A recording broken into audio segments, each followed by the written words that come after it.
Welcome to the Whole Hound podcast with me, Adam Daines. As the name suggests, the podcast garners information on all things dog from leading industry professionals, but with a twist. All of my guests are people who I respect in the dog training industry, but to get to the bottom of why they love what they do and why they're so passionate about their chosen subject, I have to play bad cop. The premise is simple. I get a chance to ask questions and prod and poke from the point of view of a naysayer or someone who's sitting on the fence about a certain subject or technique, opening up what I hope will be healthy discussion along the way. And without further ado, I'm really looking forward to getting episode 1 started with a very good friend of mine, Matt Donovan. Matt is an animal-centered education advanced tutor, or ACE for short. He's also a member of the Association of Pet Dog Trainers, APDT for short, qualified agility instructor and qualified canine hoopers UK instructor. Matt's passion lies in animal-centered education or free work and the impact it can have on a dog and their guardian. With a vast knowledge of education strategies and a background in working with adults and young people with additional needs, Matt is able to adapt training techniques and provide information in a way that engages all dogs and humans.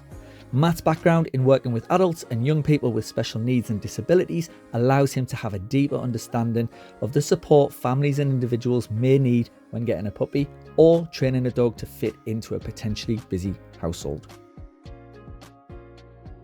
So, welcome to the Whole Hound podcast. This is the very first podcast that I've hosted or I've done, and I could have thought of no one better to pop my cherry than the wonderful Matt Donovan.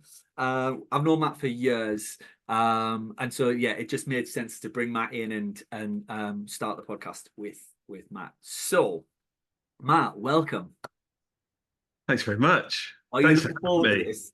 I really am. I really am to be on any platform and get the opportunity to talk about animal-centered education and free work and all the stuff that we learn and know every day from the work that we do with dogs is a privilege. So yeah, thanks for having me on as your first one. It's a real honor.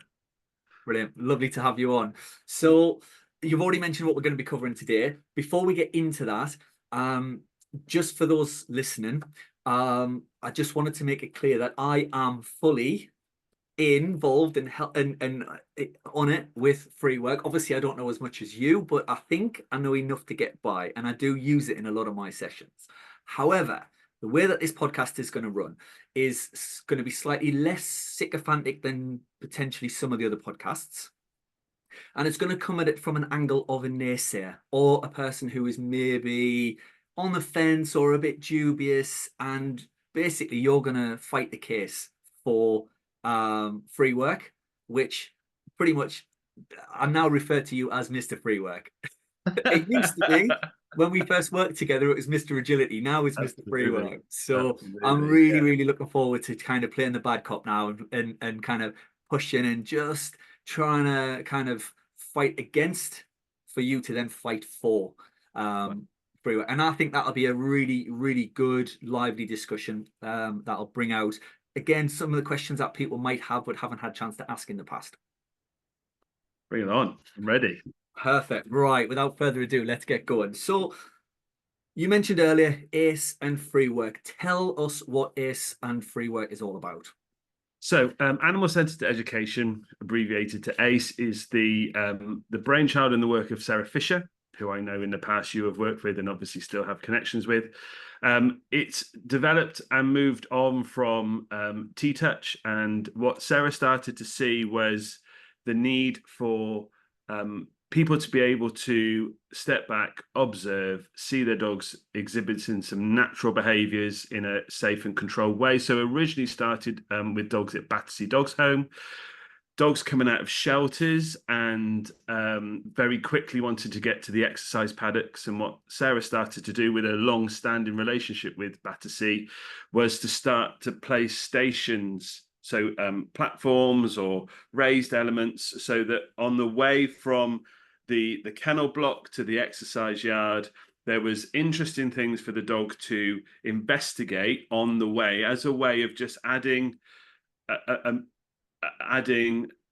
interest for the journey rather than just focusing on the destination. And I think that transfers really well to a lot of people with relaxed walking, as we call relaxed walking challenges. On a lot of the time it's about the destination. So that's where it started to come from. And then Sarah's eye for movement and Sarah's eye for forming patterns together and that sort of thing is where Freework is developed into now, which is this multi-sensory way of working with dogs. It hits the different nervous systems. So really we're looking at, if we're going to get geeky, we're looking at the parasympathetic nervous system, engaging that with, and the seeking system as well, that sort of rest and digest, feed and breed, rather than that stimulation, high energy, quick responsive sort of way of working. So it's got applications from puppy classes to behavioral consults to physical observations to behavioral observations as well, providing reset for dogs as well. So yeah, for me, it's now an all-encompassing thing that we adapt and bring into everything from our one-to-one work to our class work to even to our agility classes as well. So it's an all-consuming thing. And I think once people get the bug with it, as hopefully you'll realize I have completely got the bug, it's something that you can't now be without, if that helps. Yeah, brilliant. Really nice description, really nice intro into Freework. Going back to what you just said about when Sarah was bringing dogs out of the kennels and into the paddocks and stuff, surely you could just do the same with some distraction items. It sounds like it is just distracting the dog between point A and point B. I think that the difference, and this is what I see all the time, is the difference between distraction and what Sarah started to do was allowing the dog time to process. This is the big difference. So it's given the dog the opportunity in an environment, and this is where we look at for things like mutuality. So you're looking at, another dog barking at this dog that's walking out through the kennel block as an example. And that ability to have, for that nervous system to go, I don't really need to deal with that. I can just deal with this right now and still have reference to that thing, the dog, whatever it might be, and still maybe clock it, but go, actually, no, this is what I want to engage in this F, because this hits me on a different level. It speaks to me in a different way, in a more calmer way. And we see it countless times with dogs that are very used to look at that thing, look back at their guardian, and that high energy response. And actually, once we start to work with the dog and unlock the dog and go, actually, it's fine to look at that, but you don't have to. Here's something else you can engage in. It's probably more meaningful for you. Then we see that high energy response start to reduce. So distraction is one thing, but this is creating neutrality in response and neutrality in a situation, rather than keep watching me, don't look at that thing, follow the treat, because actually it's a bit of a sticking plaster over it, really. It's not actually helping the dog go, actually, I don't need to bark at you because I feel that, intrinsically I feel good. Okay. So historically and scientifically, when we've got things proven like counter conditioning, that side of things, even techniques like engage, disengage, that's tangible, that you can quantify those things. You can actually say, well, if the dog looks and you're doing conditioned emotional responses, you can actually see and kind of it's something tangible. How I suppose what I'm trying to get at is, how do you know that this is working? You mentioned the nervous system a couple of times, but how do you actually know? What evidence do you have to support that? So with countless dogs that we've worked with, it's the ability in the dog, and this is the important bit, is the knowledge of the individual dog. So you're looking at, and breadth of observation and data in observation through Freework as well, which is massively important. Is, does that ear move in the same way that it did before? So what's that intrinsic response from the dog? And I think a lot of the times we're focused on, this is the process, this is the outcome, this is what we give the dog in terms of a piece of food or whatever as a reward for doing the thing. Quite often we forget, and it's that ability to look at and understand more about that intrinsic reward system. So what we see through Freework is the dog having an enriched multisensory experience through the meaningful stations that have been set up, and then go, oh, but there's that thing over there, and all of a sudden it's not an issue. So dogs, and I can think of countless examples, but one in particular of a dog that needs to hold. So that pressure through the mandible joint could be a pacifier type thing. Lots of different reasons why dogs need to hold, or they bull steal on a walk or whatever. And actually through Freework, by allowing the dog to become more neutral in their response, to lower their heart rate, to regulate better their emotion, actually that need to hold reduces. So there's not necessarily the need for that classic counter condition of don't have this, don't have that, have this instead. It's more of the dog just doesn't need it, because that thing that they were holding on to, their needs are being met in a different way. And it's that knowledge and understanding of that individual dog and what their reset is. So we talk about decompression, sniffing, licking, chewing, shredding.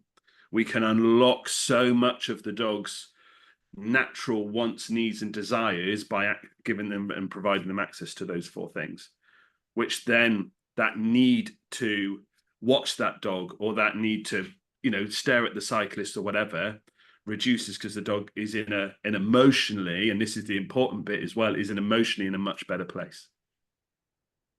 Okay, so you mentioned the station. So talk us through what a kind of a normal Freework setup. I suppose it would change, but average. Yeah. Let's go from kind of like a generic Freework setup. When you talk about stations, what does that mean? What does that look like to you and to the dog? So it will look like a combination of different height items. Most things will be raised up off the floor. So what we want to create both emotional and physical balance in the dog. And to create physical balance in the dog, we raise those stations up. So we want to try as best we can to and if the dog is able to, and this is what we find through observations, is to create equal weight through all 4 limbs. So when there's lots of access to stuff on the floor, they might be front loading over their shoulders, which for some dogs might be uncomfortable. So stations are going to be raised. You will have a combination of snuff stations, as an example, like a fold-out stool with a snuffle mat on top. You might have an angled station, and there's lots of benefits for things that are angled, so raised with a slope, and that might have the back of a licky mat on with some peanut butter or something licky that's meaningful. You would have a raised water bowl. You would have, so you're looking at a range of engaging stations, so interest, but not challenge. This is the big difference. So we wouldn't put things in there like the puzzle games and that sort of thing. You want the food, you want to create interest and engage the seeking system in the dog, but you don't want to create frustration and challenge in getting hold of that food. You might have a bucket with like snuffables and that sort of thing in there as well. You might have just a chew placed on just to one side. So if the dog feels that emotional need, and this is really interesting when you start to sit back and watch the dog, when the need for certain food textures comes in, because it hits an emotional spot. You'd probably have a bed there, you'd have a toy, you might have some wool that they could shred if they felt that they needed to. So it's and it's great. And the reason I love it so much, Freework, is because it allows me to be creative in creating different stations. And, knowing that that dog is a real sniffy dog. So my stations are going to reflect the fact that my dog likes to sniff stuff. Or my dog actually is quite a licker, and, they maybe self-soothe quite a lot from licking. So my stations might represent more of that action rather than the other things. But really, you want this multi... Oh, we've lost you, Matt. Sorry, I'm back. I'm here. You're back.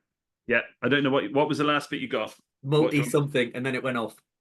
So we're looking for a multi-sensory environment with lots of different stations at different heights, meaningful for the dog to try and create that physical and emotional balance.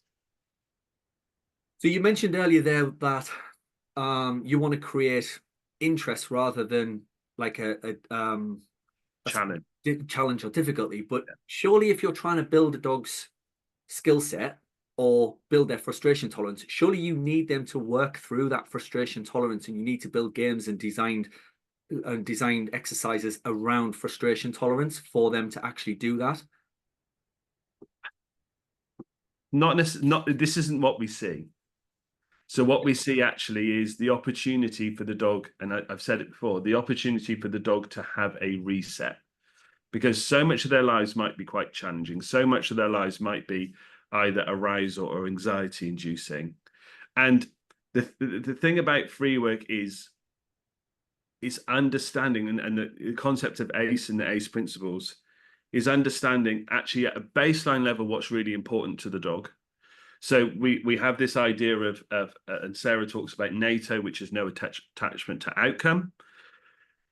And yes, we can learn through free work, but at the end of it, does the dog need additional pressure in their lives than they already have? Does that dog need to work through things when actually, when we approach things in a more holistic sense, are there more reasons why that dog is experiencing frustration, and us to just try and train through that frustration?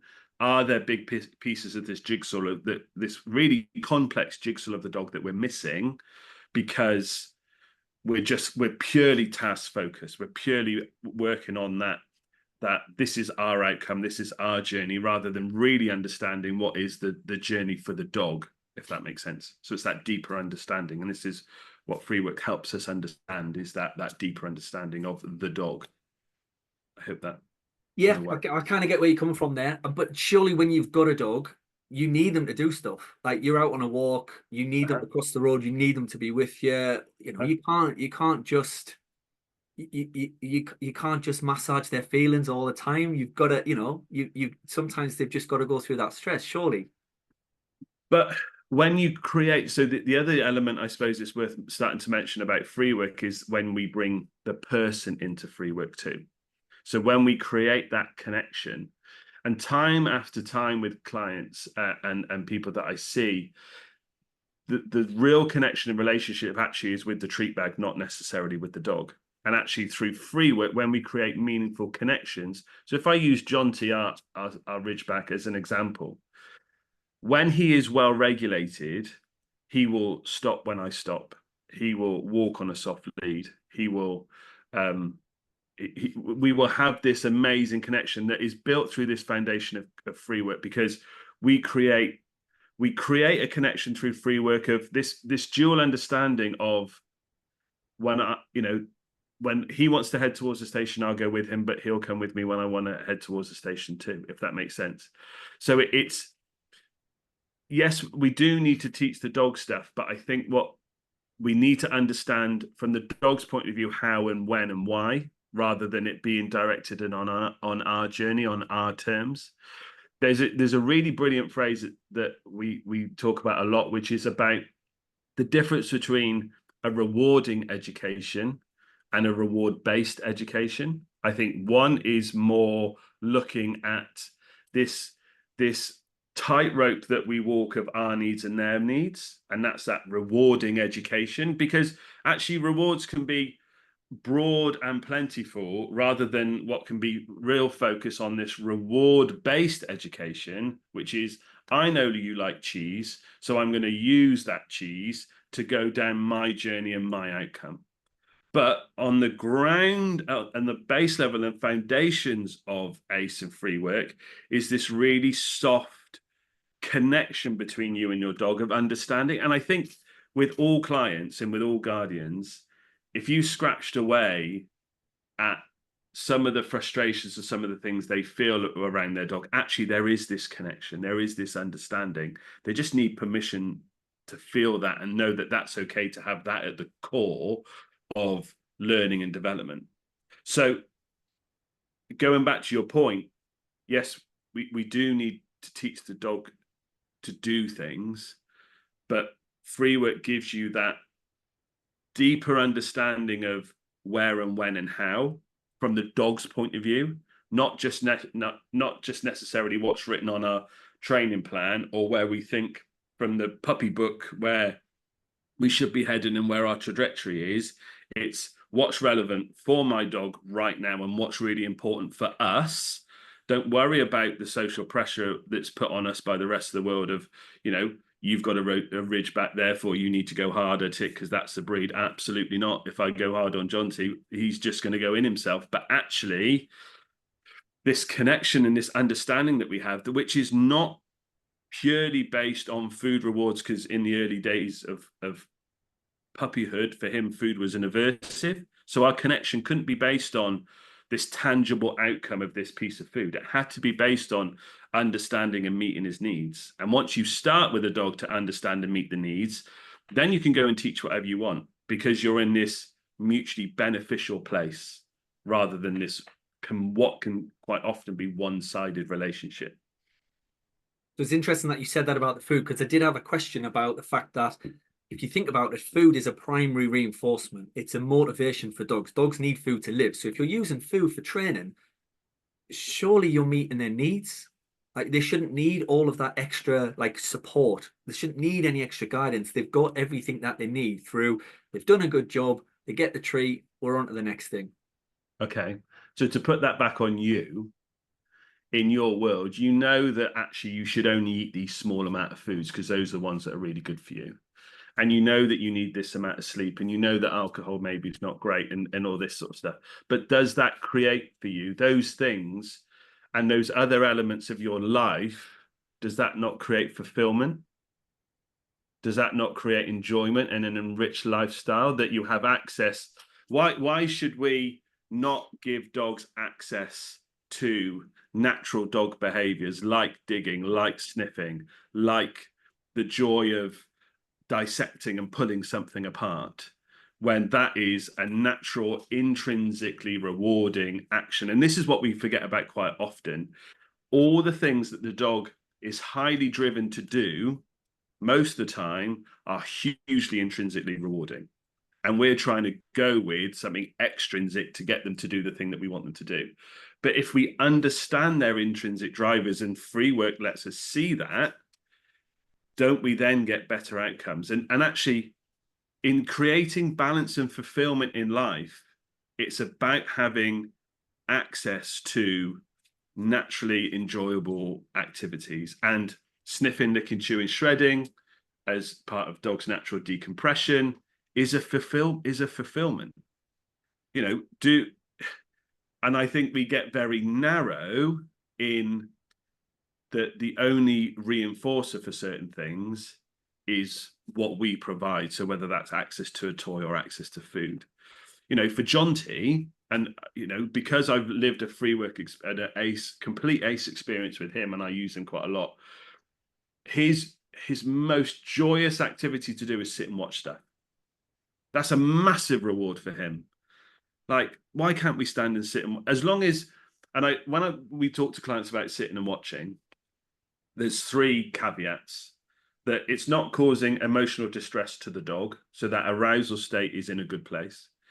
It's not causing distress to the thing they're watching, and it's not causing danger or trouble to me, if that makes sense. Yeah. So those as long as those 3 things are in place, sitting and watching can go on for as long as it needs to, because that's what he loves to do. That's what he just, and he comes away and he's calm. Whereas if I rush that experience for him because of my outcome, and I'm going to get this food reward for you to chase and go after because that's what I want you to do, purely based on what I think you should do, he's then much more aroused. He's like, no, I was enjoying that, Matt. Like, you're watching a really good film and someone comes in and turns it off in the middle of the film. No, I was really enjoying that. Like, the experience is as rewarding as the outcome itself. But in those situations, surely you're just teaching him to disengage from you even further and concentrate more on his environment. So how is he ever going to make the connection? How is that ever going to turn back round to actually coming back to you if all you're doing is letting him just look anywhere else except you? Because I am the provider of that. But you're just a passenger, pretty much. You're along for the ride. There's nothing that he's connecting the dots to, surely. And I don't see the problem with that. I don't see a world where, and I don't see the need for us to be the center of the dog's universe, because I want my dog, a couple of things that we would really like our dogs to be. A is feel safe, secure, and connected. Yeah, agreed. In life in general. Yeah, and that can be connected with many things. It can be connected with us.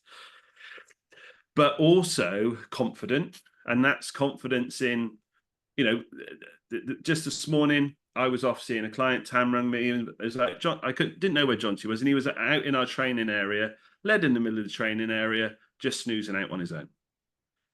Never taught him to do that, but we've created a dog that in this environment, he feels safe, secure to go and be an independent dog. The other thing that we want the dog to be able to do is be self-regulating of their emotion. And that doesn't come from us being the one that, and this is coming from experience with Cody, of going through a very task-based way of being with him. He could only ever cope if I was telling him what to do. If I didn't tell him what to do, it would just be a big fallout of offering, sit down, spin. And especially if I had my treat bag on. If I had my treat bag on, he was in offering mode, knowing that the only sense of fulfillment or release or relief in that situation was to do something to please me to get the food. And if we're creating that reliance on us, isn't it any wonder that we get things like separation anxiety? And I know that's very complex and it's a very simplistic response, and there's lots more to it. But like, neither of our dogs are needy on us dogs, because we haven't created that. We've created the ability for the dogs to go, oh, it looks like you're busy, I can go and self-fulfill and self-select something over here. But that reliance, sorry to interrupt there, that reliance on you is going to keep that dog safe at some point. If they're off lead and running around, you want that reliance on you. You don't want them to be going self-employed and thinking about going off and doing something else, surely. I think there's a difference between reliance and connection. How so? So reliance is, I need you to, in extreme sense, I need you to survive. Yeah. Connection is an understanding, a mutual understanding that if there is a request, there's a response. And so that's where you feel Freework comes into its own. Because we've got that joint understanding. So dogs, why should dogs not be allowed to make a request of us, just like we always make a request of them? Does that make sense? Yeah, that makes perfect sense. And I think, and I see it all the time when we create confidence in connection rather than reliance, that recall gets better, because an outcome is going to be great. An outcome is actually going to be meaningful for the dog. It's not always going to be that here's a piece of cheese delivered in a familiar way. It's going to be go and have access to something to sniff at. Or, so my treat bag that I take on a walk with me has multiple things in it, not just a piece of food. Okay, so on that, surely what you're describing there is just a functional reinforcer. It's just something the dog wants, and you're just using that to get something that you require. You wouldn't need Freework for that, surely. You don't. So Freework doesn't have to be the tool that fixes everything, but Freework gives us the understanding of the dog. Does that make sense? Yeah. So the way it works for the clients that come here and they work with us is we will have a Freework setup, and we will take learnings from what we see in Freework. So for argument's sake, let's keep it on a training pathway. The dog prefers it if you deliver the treat from a physical point of view. If you give them the treat from your right hand, the dog accesses that easier than if you give it from your left hand for whatever reason. Yeah. So then we can take that information that Freework gives us and put that into other elements of their life as well. So for argument's sake, if we know that a dog has a real difficulty in walking on the right-hand side of the handler, of the guardian rather, because it's been reinforced lots of times from the left-hand side, and actually things approaching from the left-hand side causes the dog a challenge, then do we need to be more aware of our walk and how we move? And Freework gives us the opportunity to step back and learn about the dog. And yes, we can teach we can teach skills through Freework, and yes, there is that connection, that understanding that comes when we quiet and soften everything down. Because for a dog to really experience meaningful learning, it's exactly that. It needs to be meaningful for them. And so often our teaching can be, this is the modality, this is the way that we're going to do it. Yeah. Because this is what we've been taught, not going, actually, what's really important for you is, if I take my education, and this is where I connect with it so well, with that sort of individual link, is I was a left-handed person trying to be taught right-handed. Yeah. Yeah. So they would keep me in at lunchtime to talk, to do extra handwriting practice with my right hand. Okay. I want to be out playing with my friends. Yeah. So there was no understanding about my wants and needs, about when was the right time to learn, or how did I learn best. It was, we need you to do this. This is how we're going to get you to do it. Yeah. Doesn't matter what you're thinking, doesn't matter what your drivers are. We're just going to work, because that's when that teaching assistant had some free time to give me the time. Okay. And our teaching of animals, and still very much our teaching of people, is based on, this is the pathway, this is the trajectory, this is the methods. I had a lady, it broke my heart. I had a lady come to me at the beginning of a course that we're running at the moment. And she said, Matt, me and my dog have failed every class that we've gone to. I was like, what?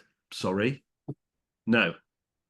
I was like, your trainers have failed you in every class that you've gone to, because they haven't taken the time to understand what your and your dog's needs are, how best you and your dog learn and adapt and make a pathway that's meaningful for them. And I think, when going back to what you were saying about, well, we don't need Freework for that, I think we miss a massive part of the jigsaw when we don't step back and we don't stop and we don't reflect on what the dog's needs actually are, rather than what we think the needs are of the dog. So if we can expand on that example, just for people listening, when you were talking about the dog who walks on the left-hand side, yeah, and is maybe a little bit more concerned about things coming from the left, how would you, unless you're actually out and about doing that, how would Freework provide any information on that? And furthermore, how would it help the dog overcome it if you're not actually training it around the distraction or the trigger? So you can easily see preferences and patterns through Freework, because the dog is able to move as they desire. Mm-hmm. So I'm not walking on a lead with a dog in a certain direction trying to get them to do certain things. They are moving as they want to, in an environment that allows them to reset, rebalance, and release. So we talk about the 3 R's: reset, rebalance, release. And when a dog is in that state, you might see, for that dog that walks mainly on the left-hand side, that through Freework, they only go clockwise. Yeah. And you might see that there's a shortening of the stride on the right-hand side and a lengthening of the stride on the left-hand side, because it's done lots of this looking up positioning that's caused that challenge. And maybe shortening of the or tension in the right side of the neck, lengthening the left side of the neck. So when actually the reactivity or the sensitivity, whatever words you prefer to use, is potentially then a pain response, because the dog has to look to the left-hand side and see the trigger. Yeah. And we don't need to put the dog in a scenario to see the movement patterns that might be contributing to some of those things, and what that bigger picture, like I said before, that really complex jigsaw that we need to understand about that dog, because it's really easy for us to be very channeled in our thought process and go that and push that piece of the jigsaw in and make it fit, because that's our belief system. And animal-centered education teaches us to ask that brilliant thing as to why. Like, as a kid, I'm sure you did the same as me. You ask your mum and dad all the time, why do this, why do that, da, da, da. And as an adult, we get very set in our thought processes and our belief systems, which we haven't got as a kid. So Freework allows us to see the individual brilliance of that dog, the movement patterns, the preferences, to start to find pieces of the jigsaw and make them fit better. So going back to that example, dog on the left, we would see that movement pattern of only being able to go clockwise as a contributor, potentially, because the dog is not in physical balance. If it can only move in one direction, it's not in physical balance. So that would be a contributor. That's what we would look for. And it's all this detail beneath the thing that we're actually, getting as a trainer, the things that we actually get contacted for. It's all this other stuff beneath that actually is the important detail that we need to know more about. So it sounds like Freework's more for kind of the mild to moderate behaviors. I can't see how this would apply to a severely reactive or severely aggressive dog. Surely it's just for the easy dogs. When you've experienced some of the and you've given the dog the opportunity to have a genuine reset through having their decompression needs met, that roll-on effect. So a Freework session rolling on into daily life, because that adrenaline, cortisol, dopamine levels are coming down, everything's softer, and the dog has had their genuine needs met. We then see that reactivity over time start to reduce because we understand the dog better. So the thing that I think we need to understand more is the contribution to pain and behavior. Lots of dogs that are sensitive, reactive, will more than likely be in some sort of physical pain. Freework allows us to be that identifier, that first initial. My job through a Freework setup is to be that initial observer, give that initial observation, to go, actually, that dog's lame, and then go, right, who's the next best person to investigate that? And I think one of the things, and I'm sure you'll agree, is one of the first things we need to look at when we see reactivity is the presence of pain. Yeah. And identification of pain is really challenging, but seeing the dog move as they naturally are able to through Freework gives us that identification of its shoulder or its neck or its hip or its spinal, because actually we're not getting the dog to walk up and down the car park on a lead. We're not putting them in a consult room and getting them manipulated. We're stepping back. We're having, ideally we're safe to, no equipment on the dog at all. So there's that physical need being met, but there's also with engaging that seeking system and the parasympathetic nervous system, that rest and digest, feed and breed, there's that emotional need being met too, that helps dogs then have that feeling of, I don't need to default to that. You're giving that nervous system the opportunity to experience something different rather than just that quick thinking. The way I best explain it is it's the difference between how Tam and I shop. Okay. This will be interesting.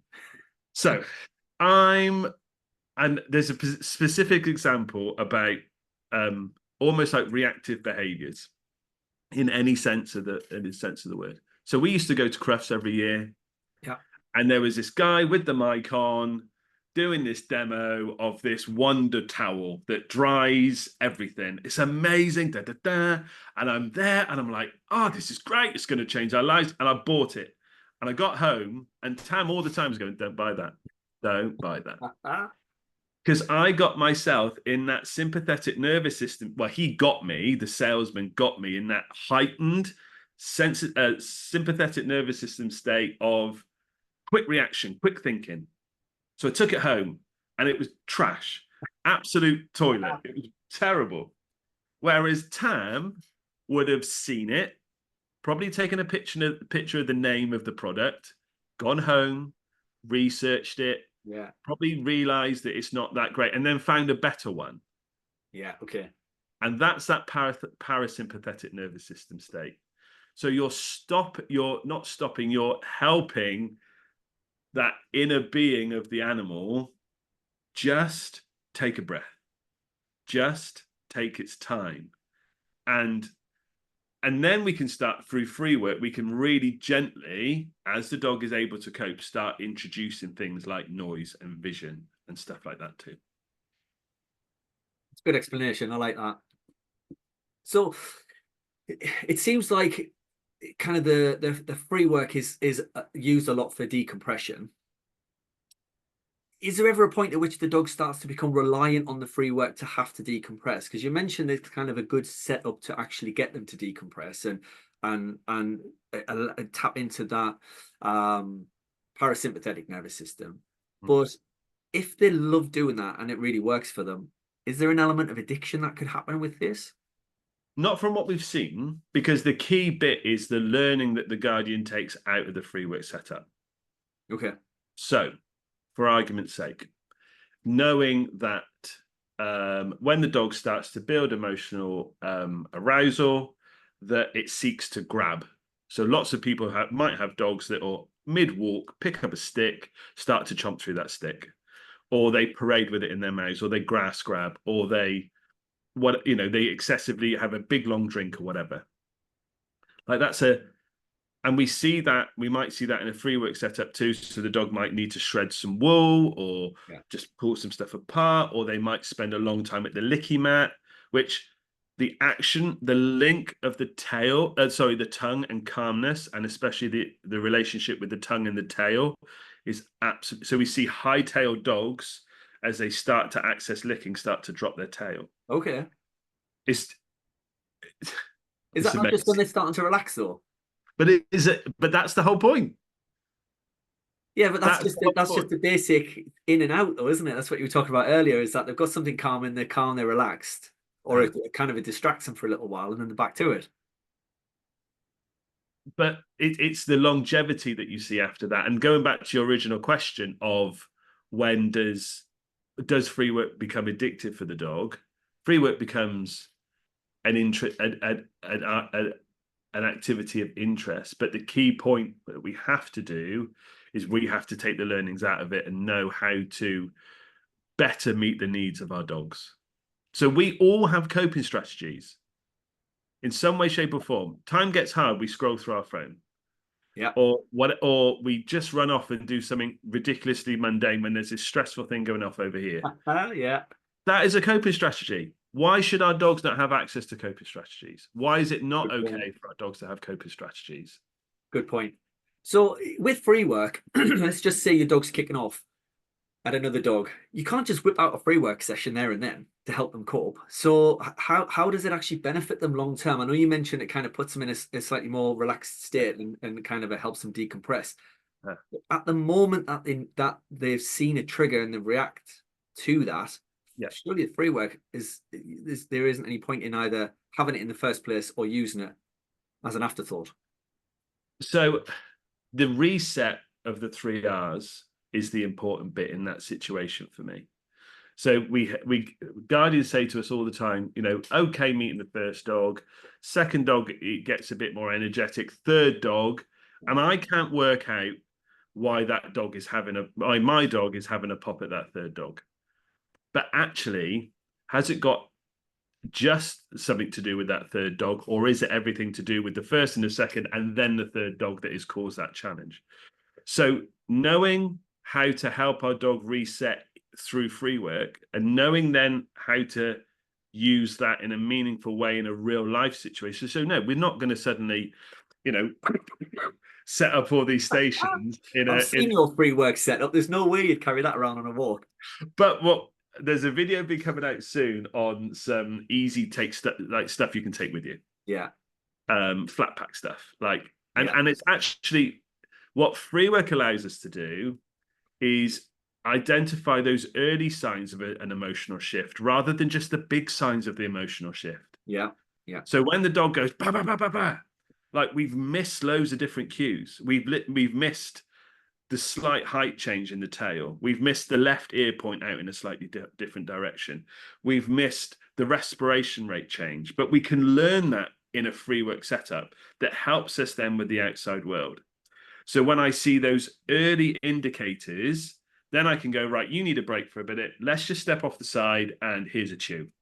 Because I know a chew from what I've seen through you in Freework setup, I know a chew helps you reset a little bit. So then they get that chomp down through the mandible joint, which is intrinsically rewarding, not just the consumption of the food, but that action as well. And then is that dog in a better place to cope with the next thing that they encounter? Because it's this accumulation of arousal sometimes that causes the challenge for the dog. Like they're this little pressure cooker. Yeah. And you don't notice it until the steam comes out the top. But actually, do you notice when the lid starts to wobble a little bit? Do you notice that the heat's a little bit too high? It's all that deeper understanding stuff that really that we can draw out through Freework, and we can draw out through an animal-centered education approach to sharing our lives with our dogs, that then goes forward and helps us in the real world. So I suppose what you're saying as well is when you're practicing the Freework, I suppose you're giving the dog's nervous system a chance to practice maybe being in an elevated state and then rehearsing the skill of being able to, I suppose, reconnect, reset, start again. Yeah. So do you find that with the more time they have chance to practice that, the better it gets or the quicker it gets? Or is it just one of those things that... It's like anything, isn't it? The more we experience it, an emotion, the quicker we reach for that emotion. Yeah. So the more we experience stress, the quicker we're going to reach that stress point. So in a Freework setup where we're meeting the dog's physical and emotional needs, and you see that dog start to soften, all of a sudden, that thing that was illuminating for them doesn't necessarily seem that bad, because A, they're in a better place. Physically, they're in a better place too. And B, they're in a situation where they don't have to engage with that thing if they don't want to. Yeah, good point. And if you think about, let's go overexcited greeters, dogs at the front door, they're in a hallway, which, effectively, let's be very general. Yeah. They're in a hallway which is narrow. There's this figure with light beaming behind it, this shape. Yeah. And the dog is then probably going to get touched by someone that they don't necessarily want to be touched by yet. So that emotional state then rises.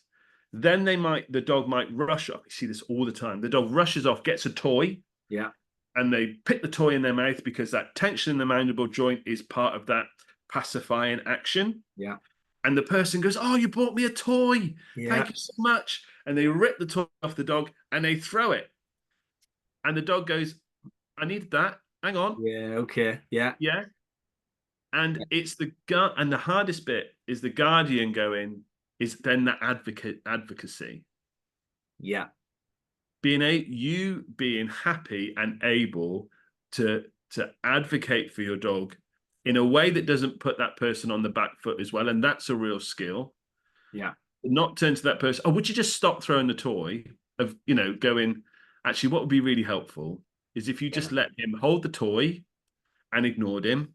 And if he comes up to sniff you, because the magic that we see in Freework is things like greeting people. You see true preferences from dogs through Freework when they're allowed to greet people as they want to, not with the pressure of contact, not with the pressure. There's still not clear choice there though, because they're in a room, or let's just say it was a group of people, because I've been in a setup with Sarah where she mentions that in a group of people, normally the dog will sniff the foot first, then they'll start moving up a little bit. Yeah. But at that point, it's still not true choice, is it? Because they can't go anywhere. They can't get out of the room if they wanted to. Why not? Well, because most of the time they're off the lead or on a long line and the doors are closed or you're in a room. So when we Is it true? Is it clear choice? Is it true choice? when we first started to do people interactions with John T, there was always an out for him. Okay. So the room that we were, if we were ever in a room, he was on a harness and line because that was safe, and that has to be an element to that too. And also, he needed his harness and line on because if he was going to exit the room and end up in the courtyard at the farm, I didn't need him getting involved with the horses because that's not safe. Yeah. Okay. That makes sense. Yeah. So there wasn't exits for him all the time. There was a door open. There was an area that he could move to or go away from. Right. Okay. And he felt he could move, and and I think a lot of arousal with people, I'm straying into a different point, but a lot of arousal with people is when the dog doesn't feel that they can move away if they want to. Like they're going to get chased down to be fussed because that's the person's desire. Yeah. And I think there is choice, and we do, we've done workshops here of jumping up workshops, and we completely reframe it. It's all done through Freework, and through Freework, the dog, because the dog doesn't have to interact with someone and they can go and interact with something else, the dog doesn't jump up at people. But when they put back in that, sorry to interrupt there, when they put back in that situation though, have they actually learned those skills, or do they just rehearse the skills that they've learned in that visual context? So in your barn, which is an amazing setup, if anybody hasn't been there, they need to go and experience it. It's great.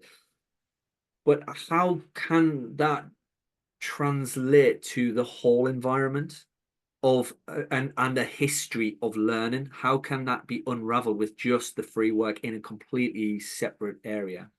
But isn't that the same with any sort of training that you might, or any sort of interaction or learning with your dog that you might do? So people come to a puppy class and they learn to sit, and the dog learns to sit in puppy class.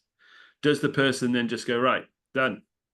Or do they go, well, actually, I need to go and ask the dog to sit in other areas and other places too? Yeah. So but that's with a cue though. That's a request for the dog. You ask the dog to sit in those, you're proofing it. Whereas with the Freework, there isn't any cue, there isn't any guidance.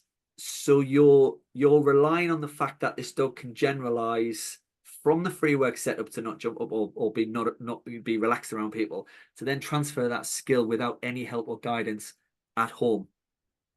But we're missing a key point of people would and do take elements of the learning and the setups of the Freework and start to put it in a graduated way in their houses too.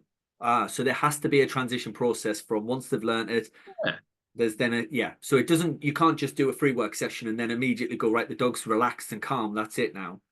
I haven't got a magic wand, no. But what the Freework in coming away from, say, the house and doing it somewhere neutral removes some of those stimulants and that stimulation that a dog might have in because we all, and dogs too, have an emotional response dictated by the environment. So there's a difference between the dogs that come to our center for agility and the dogs that come to our center for coaching, because the agility is well regulated and calm and that sort of thing, but the dogs, when they're running around, are having they're experiencing thrill and speed. Yeah, which is a good, another important factor in a dog's life, meaningful thrill and speed. So the dog might start to come into the training center quicker because that's their arousal point than a dog that's only come to us through Freework. But it's that identification of that arousal shift. Is it detrimental to the dog or to the activity? Therefore, do we need to work on that too? Okay. So, brilliant. Yeah, I hope that makes sense. No, that's been fantastic, and hopefully I haven't grilled you too much on it. I've loved it. I love the challenge. You certainly come back with everything that I think people listening, if they've got those sorts of questions, will hopefully have had them answered. In the meantime, Matt, where can people find you? How can people get involved in Freework? What would you suggest to get started? The kit that they need, maybe, as well. Talk them through a little bit of that. So So if we go through us, first of all, our business is Southwest Dog Skills, and we have online offerings as well as in-person offerings too. If they want to get involved in Freework, head to the Animal Centered Education website. So if you just Google Animal Centered Education, or the teaching team, so me and so I'm an advanced tutor, Yes, you are recently, isn't it? which is Yeah. really cool. Congratulations. There's also there's also instructors as well. So there's a wide teaching team that have an offering, either online or in person. Obviously, I would recommend that anybody goes and experiences a course with Sarah Fisher and gets the opportunity to go to Tilly Farm. In terms of kit and that sort of thing, it can range from things that you can find in your house to things that you might go and purchase and buy. Vintage, I've really gotten into vintage. Oh yeah. There's a load of dog stuff and fitness stuff and home stuff on Vinted that can come dirt cheap, that you can create a really cheap Freework setup with interesting stations with a range of heights, for next to nothing. Brilliant. And do you have any that kind of info on your website about an easy kind of starter setup or anything like that? Yeah, feel free to go to southwestdogskills.com, and there will be a section on ACE and Freework that they can learn more there. Absolutely. Lovely little plug. Brilliant. Thanks, Excellent. Matt, thank you so much for allowing us to grill you, and thanks so much for being the first guest on this podcast. Hopefully we're going to do a lot more of them. If this is the one and only one that we do, then I'm still massively pleased with that. I've learned even more. I mean, I knew a little bit, certainly not as much as you and a lot of other people. I think I know a little bit to get by, but yeah, it's hopefully it's going to help out a lot more people who are maybe on the fence, maybe just kind of unsure about how it would actually work, and hopefully these questions and this angle that we've gone on it will help them out. Cool. Well, I wish you every success with your podcast. Thank you very much. I love the idea of like just go deeper on stuff. I really think it's a really great concept. So yeah, all the best. Fantastic. Thanks very much, Matt, and speak to you soon. Cheers.